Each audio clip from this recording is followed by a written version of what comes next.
At this time, we're going to go to White House and CNN's John King, who's watching many things from Washington. And John, I guess once again we can underline just how critical this whole meeting is between Tony Blair and the Pakistani leader. I checked that. You're not at the White House. You're on top of our bureau there. Good morning again.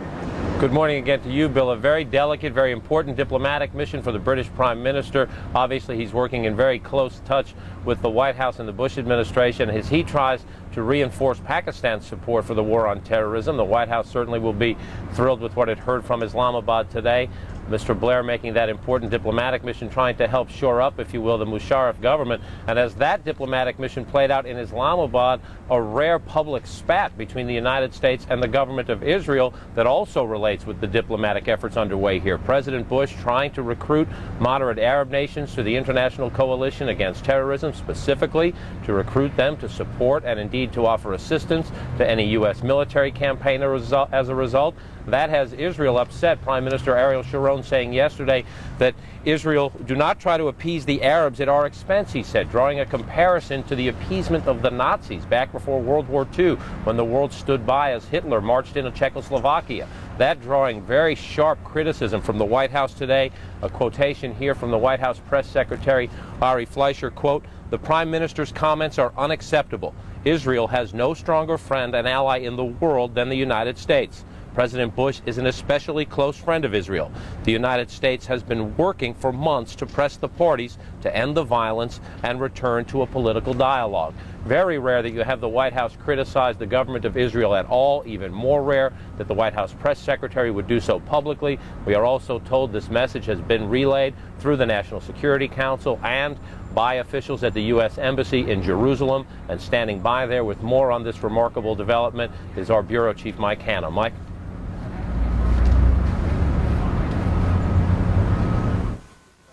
For the U.S. to issue such a direct statement, very rare too for an Israeli leader to make what was a very public criticism of the Bush administration policy at present.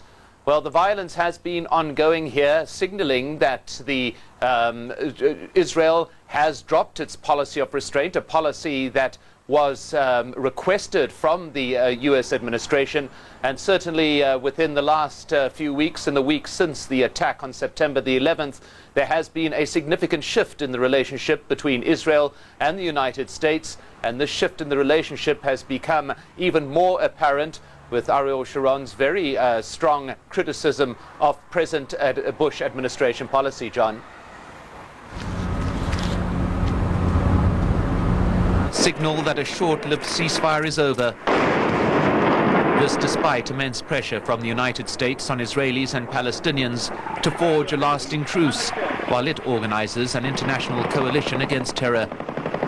It's pressure that the Israeli Prime Minister has now publicly criticized, comparing it to the appeasement of the Nazis before the Second World War. Do not try to appease the Arabs on our expense. This is unacceptable to us. Israel will not be Czechoslovakia.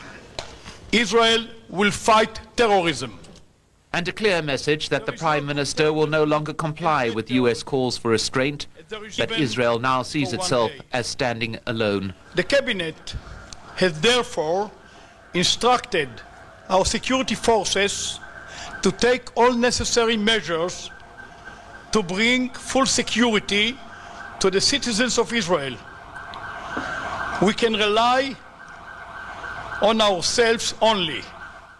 More than 20 Palestinians have been killed in the 8 days that a ceasefire was purportedly in place. Several Israelis have also been killed. 3 of them gunned down in the Israeli town of Afula Thursday by a man police identified as a Palestinian who was disguised as an Israeli soldier.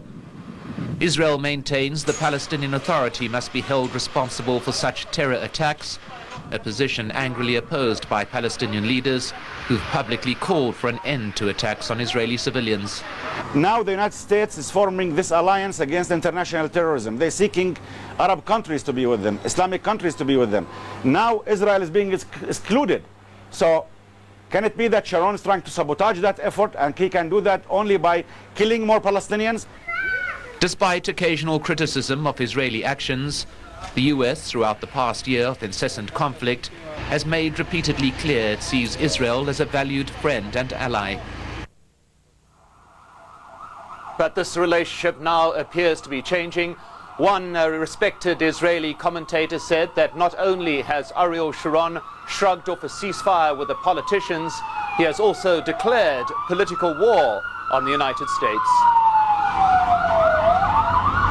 Well, Mike, is this open resentment, it seems, from Prime Minister Sharon that the Bush administration has both publicly and privately urged him to step back from conflict with the Palestinians at this moment, but quite remarkable to hear the Prime Minister say we can count on ourselves and ourselves only. A significant break long-term, or do people believe that with the Prime Minister being so blunt in public, the White House being so blunt in firing back, that the two sides will have to get together and reach some sort of an agreement? Well, one has the sense, John, that this is a debate or an argument that has been going on in private for a number of weeks now. We have heard from various sources that the U.S. has been putting various forms of pressure on the Israelis as well as on the Palestinians. However, we had heard as well that Ariel Sharon was getting increasingly tetchy about what he saw as unfair pressure being put on the Israeli administration. And Ariel Sharon has been making increasingly clear that he will not, as he puts it, give in to terror. Now, he has maintained that negotiating while violence continues is precisely this. The Bush administration has been saying to him, let's get that conflict out of the equation while we try and get a coalition together. But Ariel Sharon very clearly, and remembering a decade ago when Israel sat on the sidelines during the Gulf War, well, Ariel Sharon is not prepared to do that. And he has now gone public with this in terms of how long this relationship fallout between the U.S. and Israel will remain. Well, that essentially is up to Ariel Sharon, whether or not he is going to accede to the U.S. request, because the U.S. cannot get a coalition together involving Arab nations while the conflict in this region continues with the intensity that it is doing, John. And Mike, any sense that this tension exacerbated by the fact that the Bush administration was publicly saying just about 48 hours ago that before the attacks of September 11th, it was preparing a new initiative in which it would publicly say that a Palestinian state should be part of the outcome of the negotiations between the Israelis and the Palestinians? Well, once again, the actual statement about the potential recognition of a Palestinian state was not that much of a problem with the Israelis. Ariel Sharon had said something of the same lines himself shortly before President Bush made that particular statement.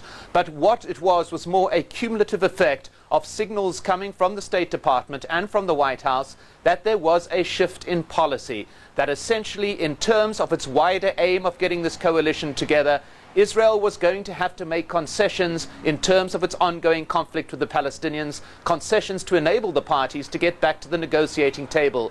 These concessions, Ariel Sharon had been saying to Colin Powell and to other intermediaries that he could not make. Politically, he said he cannot afford to make it with his coalition government, great pressure on him from his right wing, and as well in deep side of Sharon himself. He has been resistant to doing something that he has refused to do since he's come to power. So clearly this is a build-up of a series of events, but most importantly, Sharon has begun to see himself, his government and his country as being left on the sidelines, as being isolated, while the US pursues its wider aim of forming a broad coalition involving Arab nations.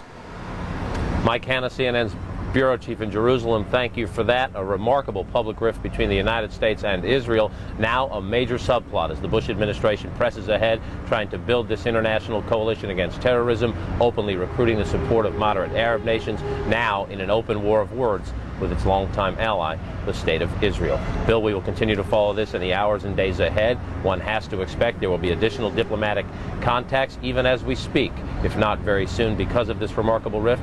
We'll keep you posted, but for now, back to Bill Hemmer in New York. Okay, John, many thanks. We'll be in touch.